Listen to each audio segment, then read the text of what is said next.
Hi, Ryan. First off, congratulations on becoming a VFO accredited professional with ERT. Thank you. Thank you. Absolutely. And Ryan, can you remind me, when did you join ERT? I officially joined in February of 24. Okay. Oh, we're on our year mark, huh? We are on a year, 1 year. Okay, 1 year exactly. Awesome. And then Ryan, when you started working with ERT and the virtual family office, was there anything that initially held you back? Or if so, what eventually kind of changed your mind to start implementing working with the VFO specialists? I wouldn't say anything held me back. I think the one thing that I did personally, I went through and watched the training videos on each specialist that I thought I would use. I scheduled one-on-ones before I make introductions. I usually like to get to know the people a little bit. So Mhm. try to build a little bit of rapport so that I know what we're going to be bringing clients to, and it was really helpful. Mm. Was very willing to talk, and actually I did the same thing when trying to join uh, ERT in general.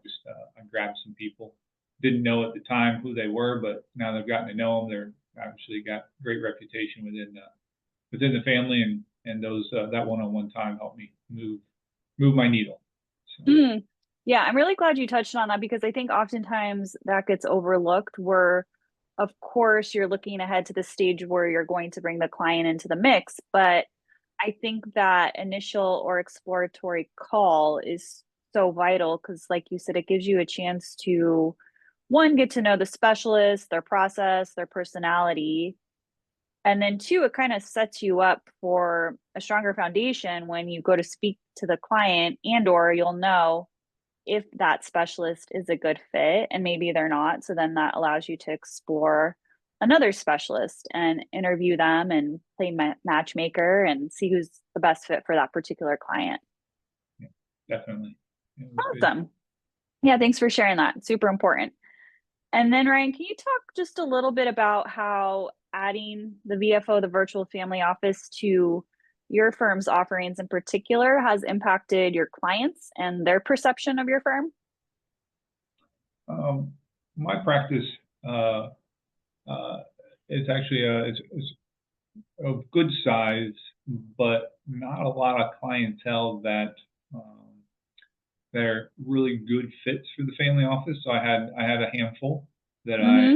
I brought the family office to. It was a good fit. We utilized some of the resources, um, but it the VFO, what the VFO has helped me do is maybe scale up my business a little bit and bring in a younger planner to help me with some of the clientele that I have so that I can focus Mm. on finding the right people. So, or the next level of people that I want to work with. So, as far as current clients, there was a handful. They appreciated that I was able to bring them something that no one else had ever talked to them about, Mm-hmm. um, and introduce that concept.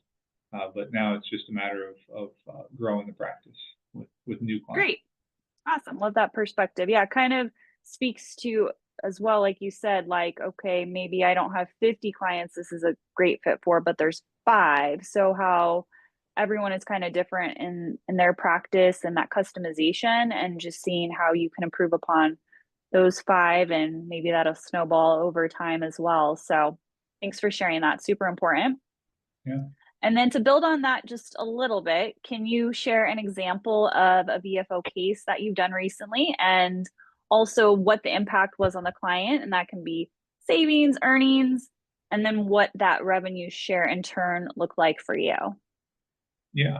Um, I give two examples. I have one guy who is a high W-2 wage earner, always has been. Probably would have been better to meet him or be a part of VRT maybe 4 or 5 years ago when his Mm, W was closer to maybe 750. But of either way, course. it came back. It came down a little bit, but he'd always been frustrated by not having opportunities to do more on savings on tax, and he knew there were ways to do it. So when ERT came into my mix, he was one of the first ones I thought of because I was Mm, never able to do more for this high W-2 wage earner. So we brought him in, and right off the bat, probably helped save him probably it was about 80,000 in tax in Mm. the first year. So it was a great fit for him. He was pretty happy about being able to find something new, and he knew it was out there, and so did I. So that was Mm-hmm. people that attracted my interest. We had another guy who had a large stock event, a huge sale where he was a CEO, and somebody came in to purchase all the shares. So in that case, we saved the client about a $500,000 in tax, and so that was he was very appreciative. For me, it was more money coming back to reinvest.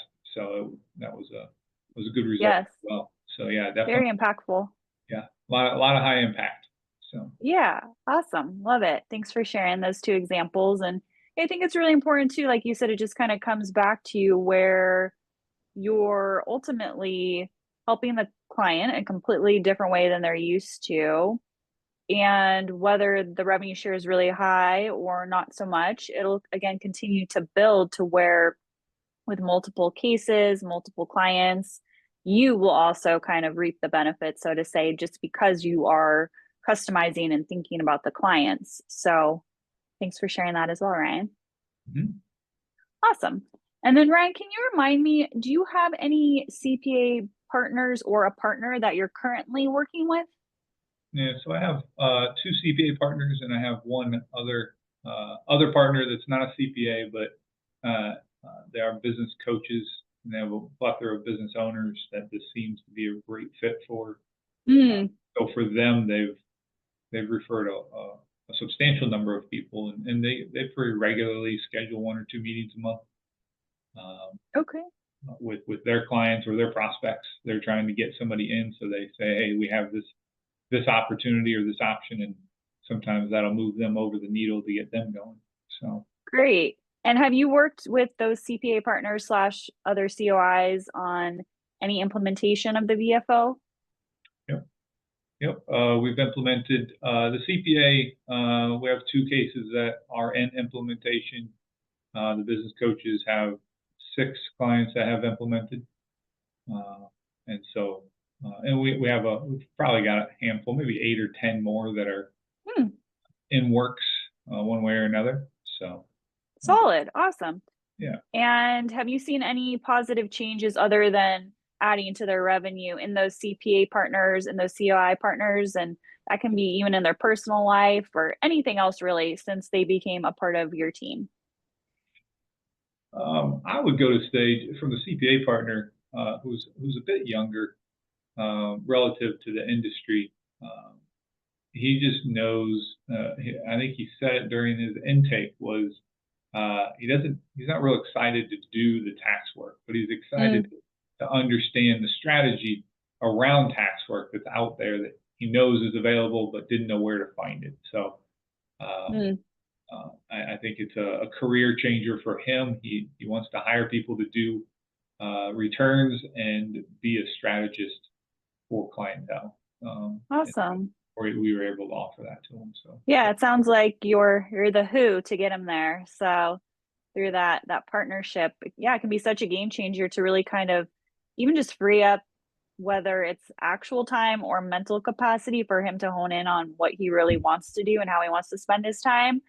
That can be, yeah, such a game changer once you start to have these partnerships with CPAs or other centers of influence where they didn't even maybe realize like what doors could be opened and opportunities. So thanks for sharing that. yeah. And then Ryan, shifting gears just a little bit to you and your personal team, are you looking to grow your team? I would say the answer is always yes for the right person. We just added Mhm. the younger planner here at the beginning of this year. So that is our new addition. I have a team of 5 now. So this guy was kind of needed to help me spend my time in the right places. Uh, Mm, and so that addition is probably what we're gonna do for this year in our calendar year. But as things continue to get better and grow, then we're always looking to add people or have conversations. 'Cause there's always a way to collaborate. So. Yeah, absolutely. Absolutely. And then Ryan, would you like to mentor other ERT members? Anything in particular that you want to share with those members? I'm always happy to have a conversation. I've been in financial planning business for just shy of 20 years, and so lots of ups and downs, and lots of investment in different places that some worked and some didn't over the years.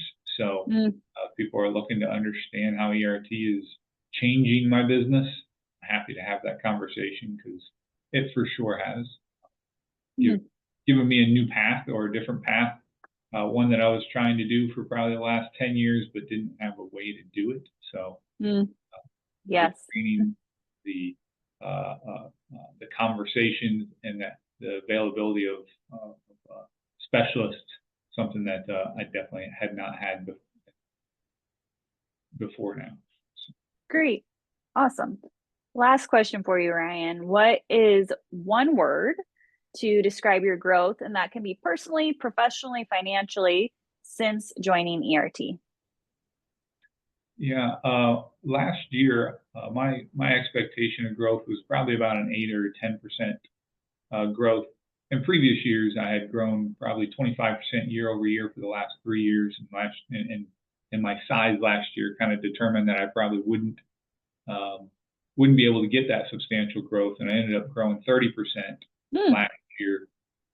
And this year, it appears as though I'm on pace and will probably grow 40%. So obviously that's fantastic, and I'll be spending less time because I'm meeting with less people. So personally, that's what I was looking for. So that's the professionally. I would say mentally, just changes who I'm looking for in a client.